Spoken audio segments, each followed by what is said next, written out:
Kemudian dalam rangka perlindungan kepada pekerja atau buruh yang menghadapi proses pemutusan hubungan kerja, RUU Cipta Kerja tetap mengatur mengenai ketentuan, persyaratan, dan tata cara PHK.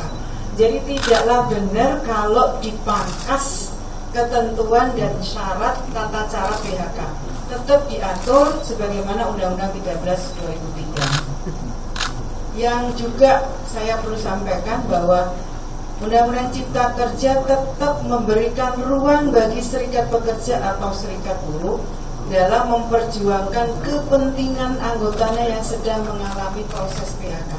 Kita sama sekali tidak meniadakan peran-peran serikat pekerja, serikat buruh dalam mengadvokasi anggotanya ketika mengalami persoalan PHK dengan pengusahanya.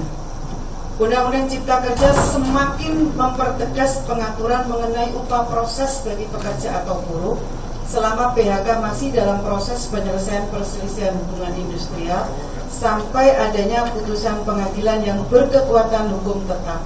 Ini juga sebagaimana ketentuan MK tahun 2011. Ketika ada proses PHK itu masih dalam proses, maka buruh masih mendapatkan upah. Ini ditegaskan di Undang-Undang Cipta Kerja. Sekali lagi karena kami tadi mengatakan bahwa kita mengikuti keputusan MK, maka upah proses pun lebih ditegaskan di Undang-Undang Cipta Kerja. Kemudian dalam rangka memberikan jaminan sosial bagi pekerja atau buruh yang mengalami PHK, Undang-Undang Cipta Kerja mengatur ketentuan mengenai program jaminan kehilangan pekerjaan yang manfaatnya berupa uang tunai, akses informasi pasar kerja, dan pelatihan kerja.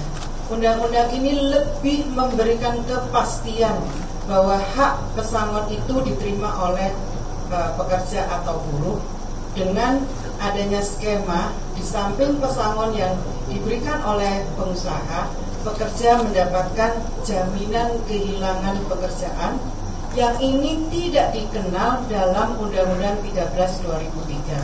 Jaminan kehilangan pekerjaan yang manfaatnya berupa cash benefit, vocational training, dan pelatihan kerja.